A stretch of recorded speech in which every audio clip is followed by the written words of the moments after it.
नमस्ते दोस्तों। आजकल कई सारे कंपनीज और ऑर्गेनाइजेशंस में ये देखा जाता है कि जो एम्प्लॉयज उनके साथ काम करते हैं उनके ऊपर कई प्रकार के रिस्ट्रिक्शंस डाले जाते हैं। किसी भी कंपनी या बिजनेस का जो सक्सेस होता है वो उनके टेक्नोलॉजी रिलेटेड जो सीक्रेट्स है या उनकी जो यूनिक सेलिंग फीचर है या उनके जो मार्केटिंग स्ट्रैटेजीज है या सेल्स सीक्रेट्स है या कॉन्फिडेंशियल इंफॉर्मेशन है या क्लाइंटल है, ऐसी कुछ चीजें जो होती है जिसके ऊपर उनके बिजनेस का रेवेन्यू और प्रॉफिट डिपेंडेंट होता है। ये सारी चीजें और ये सारा डेटा किसी भी कंपनी के लिए बहुत महत्वपूर्ण होता है। तो ऑब्वियसली वो चाहेंगे कि उनकी जो एक टीम है या उनके जो एम्प्लॉयज है वो ये डेटा लीक ना करे या उसका मिसयूज ना करे। इसीलिए कोई भी कंपनी या ऑर्गेनाइजेशन अपने एम्प्लॉयज के ऊपर ये सारी इंफॉर्मेशन या ये सारे डेटा इनको कैसे यूज किया जाए इसके बारे में कई सारे रिस्ट्रिक्शंस डालती है। तो ये किस प्रकार करती है? तो ये एक तो ऐसे हो सकता है कि उनका जो कंपनी के साथ कॉन्ट्रैक्ट बनता है, एम्प्लॉयमेंट कॉन्ट्रैक्ट, उसमें एक नॉन कम्पीट क्लॉज होता है या एक अलग से नॉन कम्पीट एग्रीमेंट भी बन सकता है, जिसका मतलब ये होता है कि जो एम्प्लॉय उस कंपनी के साथ काम कर रहा है, एक तो वो उस कंपनी से रिलेटेड जो भी प्रोडक्ट है या सर्विस है उसमें काम करने वाले जो अलग अलग दूसरे कंपनीज है मार्केट में, उनके साथ वो काम नहीं कर सकते, या उनके जो क्लाइंट्स है या बाकी के वेंडर्स है या रिलेटेड स्टेक होल्डर्स है उनके साथ वो काम नहीं कर सकते, उनके उनको सोलिसिट नहीं कर सकते। तो ऐसे सारे रिस्ट्रिक्शंस जो है कंपनीज डालती है। एक प्रकार का रिस्ट्रिक्शन ये भी होता है कि आप सिर्फ इसी सिटी में या इसी डिस्ट्रिक्ट में काम करोगे। तो ये सारे रिस्ट्रिक्शंस जो होते हैं वो एक तो वो एम्प्लॉय जब तक वो कंपनी के साथ काम कर रहा है उस एम्प्लॉयमेंट कॉन्ट्रैक्ट के ड्यूरेशन के वक्त तक चलता है, या कभी कभी ऐसे भी हम देख सकते हैं कि एम्प्लॉयज के ऊपर वो कंपनी छोड़ के चले जाने के बाद भी ऐसे रिस्ट्रिक्शंस ऑर्गेनाइजेशंस कंपनीज अपने एम्प्लॉयमेंट कॉन्ट्रैक्ट्स के द्वारा उनके ऊपर डालते हैं। तो क्या इस प्रकार के रिस्ट्रिक्शंस लीगली वैलिड है? जहां तक इंडिया का सिनारियो है, इंडियन कॉन्ट्रैक्ट एक्ट इसमें काफी क्लियर है कि किसी भी एम्प्लॉय के ऊपर इस प्रकार के रिस्ट्रिक्शंस कोई भी ऑर्गेनाइजेशन डाल नहीं सकती। ये एक रिस्ट्रेंट ऑफ ट्रेड माना जाएगा और राइट टू प्रोफेशन या राइट टू ट्रेड जो कि सारे लोगों का एक मूलभूत अधिकार है या फंडामेंटल राइट है, इसको कोई वायलेट नहीं कर पाएगा। मगर हर बार ऐसे ही होगा ऐसा जरूरी नहीं है। कुछ कंडीशंस में कंपनीज इस प्रकार के क्लॉजेस को एनफोर्स भी कर सकती। मान लीजिए जो एम्प्लॉय है वो जब तक उस कंपनी के साथ काम कर रहा है तब तक उस एम्प्लॉय ने उस कंपनी से रिलेटेड जो सारा इंपॉर्टेंट डेटा है, जो कि क्लाइंट का इंफॉर्मेशन हो सकता है या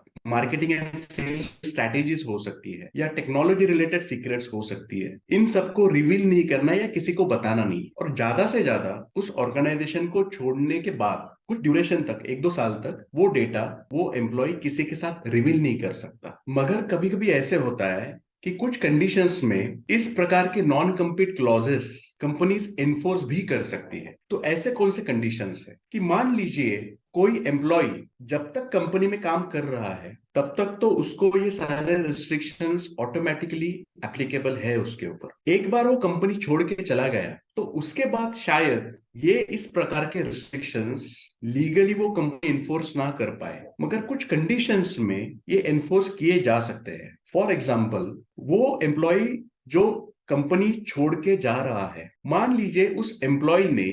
किसी कंपीटिंग ऑर्गेनाइजेशन के साथ काम किया या उस पुराने कंपनी के क्लाइंट्स को सॉलिसिट किया या उनके साथ कुछ ट्रांजैक्शंस किए, और ये करते वक्त उसने उस पुराने कंपनी का गुडविल का यूज किया है और उस गुडविल का यूज करके उस नए कंपनी को या क्लाइंट को फायदा मिला है या कुछ सेल इफेक्ट हुआ है। अगर वो पहली कंपनी ये प्रूव कर पाती है, अगर ये मैटर कोर्ट में चला जाता है,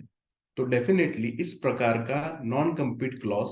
वो एनफोर्स कर पाएगी। दूसरी कंडीशन ये है कि नॉन कम्पीट क्लॉज को इफेक्टिवली एनफोर्स करने के लिए ये देखना भी जरूरी है कि ये क्लॉज वॉयलेट किया किसने है। कि मान लीजिए कोई एम्प्लॉय जो कंपनी छोड़ के चला गया है और कंपनी से रिलेटेड जो सारी कॉन्फिडेंशियल इंफॉर्मेशन है या स्ट्रैटेजीज है वो किसी को बता के उनका और खुद का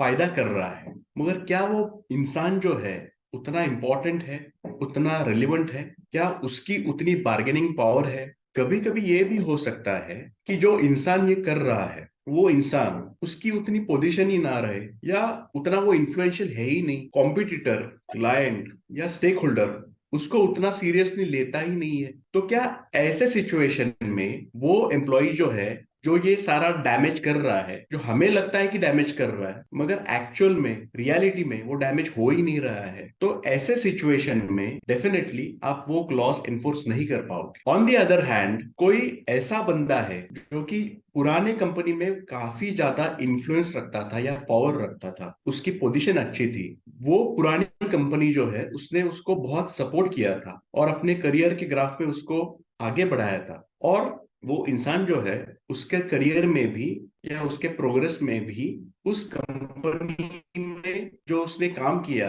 और उसको एम्प्लॉयर से जो सपोर्ट मिला या जो इंफॉर्मेशन मिली, जो डेटा मिला, जो स्ट्रैटेजीज मिली, जो सीख मिली, उससे वो काफी कुछ सीखा था, और आज वो ही सब यूज करके किसी दूसरे का फायदा करके दे रहा है या अपना फायदा कर रहा है। तो ऐसे सिचुएशन में डेफिनेटली वो जो पहली वाली कंपनी है वो non compete clause successfully enforce कर पाएगी। At the end of the day हमको ये देखना है कि इंडियन कोर्ट्स ने जो बोला है कि कोई भी रिस्ट्रिक्शंस जो है वो रीजनेबल होने चाहिए। रीजनेबल जो है, टेस्ट ऑफ रीजनेबिलिटी जो है, वो उस केस के फैक्ट्स और सर्कमस्टेंसेस पे डिपेंड करेगा। जो एम्प्लॉय कंपनी का डेटा या कंपनी की इंफॉर्मेशन बाहर लेके किसी का फायदा कर रहा है, एक तो वो इन्फ्लुएंशियल होना चाहिए, उसके पास बार्गेनिंग पावर होनी चाहिए, और दूसरा कंपनी का गुडविल का इस्तेमाल करके वो सब कुछ कर रहा है। अगर ये दो चीजें वो पहली वाली कंपनी प्रूव कर पाएगी तो डेफिनेटली नॉन कम्पीट क्लॉज वो एनफोर्स कर पाएगी। Thank you so much.